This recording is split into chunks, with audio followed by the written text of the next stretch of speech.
Alright lads, so it's been 5 years since the release of Endgame, and I'm gonna say it out loud, Avengers Endgame is the best comic book movie of all time. I just watched the movie again and I thought I have to make this video, because what this movie did 5 years ago was actually quite an impossible task. I mean, think about it. Some of the recent Marvel shows like Secret Invasion, She-Hulk, or Thor Love and Thunder didn't stick the landing at all, while Endgame was a culmination of 22 movies. Now, if Endgame hadn't existed, Infinity War would have been the best comic book movie of all time, but all of the efforts of Infinity War would have gone into vain if Endgame hadn't stick the landing. So you're not just tasked with writing a finale to 22 movies, but you're tasked with writing a finale to Infinity War. And that in and of itself should seem impossible. Every dialogue Thanos said in Endgame sounds like a quote. For example, this one. And as long as there are those that remember what was, there will always be those that are unable to accept what can be.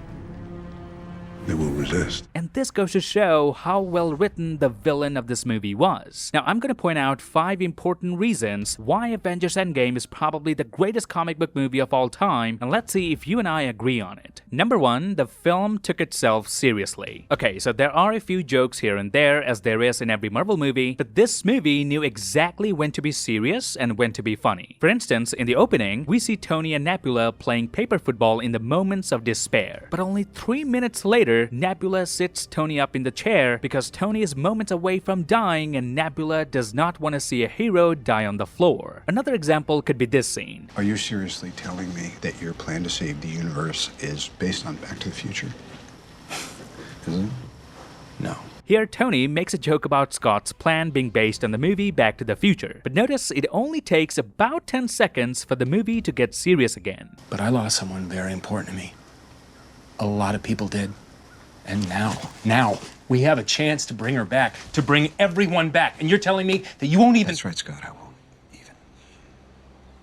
And this is one of the biggest reasons this movie connected with the audience, because the characters that we saw on the screen were taking themselves seriously. It doesn't mean there won't be any jokes or laughter in between, but Endgame does a fantastic job of balancing it out. Number 2, the film took 30 minutes to address the consequences of Infinity War. Okay, so the ending of Infinity War pretty much sent shockwaves across the world because nobody thought Marvel was really gonna let Thanos win by eliminating half the universe. So to re-establish that shock and show us the consequences, Marvel took a good half an hour to let the audience feel what's at stake here. You see, had they only shown us the beginning of the movie where Hawkeye loses his family to the snap and then move on to the scene where Scott Lang shows up at the Avengers HQ, then this is what we would have missed. Tony having a resentment towards Steve because from Tony's perspective, Cap didn't do enough. Tony's guilt of losing Peter Parker. Thor saying his first lines at the 15th minute mark, because that's how much of a shock he received after failing to go for the head. Captain America entering into space for the first time, because for a guy out of time who saw almost everything happening in the world, witnessing space was the only thing left for him, and we saw him doing that too. We learn about Thanos' true purpose, which was bringing balance to the universe. Steve doing therapy sessions with snap survivors to overcome their trauma. Scott Lang finding out what happened in his absence, and lastly, Black Widow revealing what the Avengers truly mean to her. Now, all of the scenarios are consequences of Thanos' snap. So had Marvel thought about trimming the duration of the movie and cut out these crucial scenes, yes, the movie would still be enjoyable but wouldn't connect with the audience as much as it did. Keep in mind, there was a whole year between the release of Infinity War and Endgame, so the movie needed to lay the foundation once again for what's at stake here. You can't just expect the audience to do their homework and come prepared. Sometimes you gotta prep the audience yourself and then blow them up with twists and turns. And that's exactly what Endgame did. Number 3, authentic character development. Now, Endgame had over 30 characters playing a crucial role in the film, and at least 20 of them were major characters. But the surprising part is, all of them got their moment to shine with impactful and impressive actions. Remarkably, every character remained true to their established personalities and continued their development seamlessly. Let me give you one major example of this. The snap changes everyone after 5 years except for Steve Rogers. We see Tony now living his normal life with a daughter and a wife, Hawkeye who has chosen a darker path, Black Widow now took on the responsibilities of taking care of the Avengers, Thor has gone in full depression, and Banner, well, he got the most positive outcome from the snap where he finally found the balance between Banner and the Hulk. But Captain America is still Captain America, decent and kind. The snap hasn't significantly changed him at all. The first time we see him after the 5 years time jump, we find him leading discussions to help fellow survivors process their trauma, continuing to offer hope and optimism. So why does Steve remain unchanged while others evolve? It's because Cap has done this all before. When Cap went under the ice, he lost everyone he knew. Yes, some were still physically around, but they weren't the same people after 70 years. Like Peggy wasn't the same young Peggy anymore. Steve knows what it feels like to have lost it all. That's why he was trying to look at the brighter side.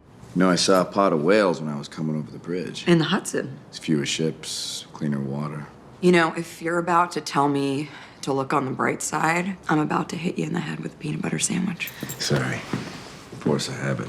And this is what I mean by authentic character development. Christopher Marcus and Stephen McFeely wrote Infinity War and Endgame so beautifully that it's almost impossible to find a better ending than this. They made our favorite characters go through so much trauma and shock, and yet came up with solutions that fits with the characters' personalities. Number 4, giving us a proper Thor. I know a lot of people didn't like the fact that the Russos made Thor into a fat, depressed, and apathetic type of a character, but you have to understand that they still showed him as the strongest Avenger. How? Let me just show you one detail. In this scene where Thanos was giving his godlike villainy speech, as soon as he stands up, notice Iron Man and Captain America both take a step backwards. But Thor is the only one who takes a step forward. You think this happened randomly? No. It's because the Russo brothers and the writers deliberately wrote this scene to show us that this Thor may be fat, but he is still one of the greatest warriors. And don't forget, Infinity War literally gave us the best Thor in the MCU until now. And I just absolutely love this detail. Tony and Steve take a step back because they want to be cautious. They don't want to be making mistakes. But Thor is just fearless. He has had enough. Another example could be this scene, where the MCU Trinity stands side by side against Thanos. Now notice, even before Cap and Tony arrived here, Thor was already standing alone staring at Thanos, which is why Tony literally asks him this. What's he been doing?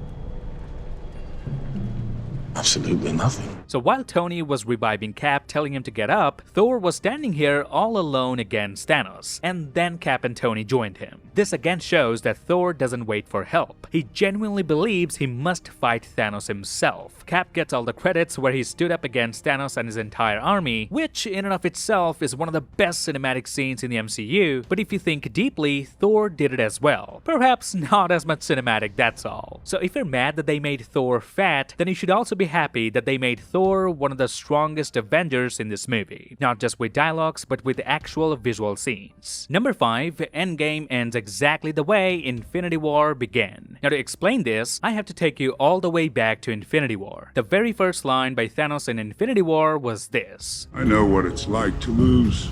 Feel so desperately that you're right, yet to fail nonetheless. It's frightening.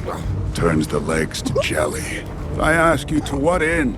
Dread it, run from it, destiny arrives all the same. And what happens at the end of Endgame? Thanos loses. He felt so desperate that he was right, only to fail all the same. So what does he do? Well, you can't run from your destiny, and Thanos knows this. So he sits down and accepts it. So the very first line by Thanos in Infinity War foreshadowed the ending of Avengers Endgame. And don't forget, these two movies were written and filmed back to back. It's not like they wrote Infinity War, saw which part the audience liked, and then started writing Endgame. No, they wrote both of them together as one big piece. And that's why I believe Avengers Endgame did the impossible and we only realize it now.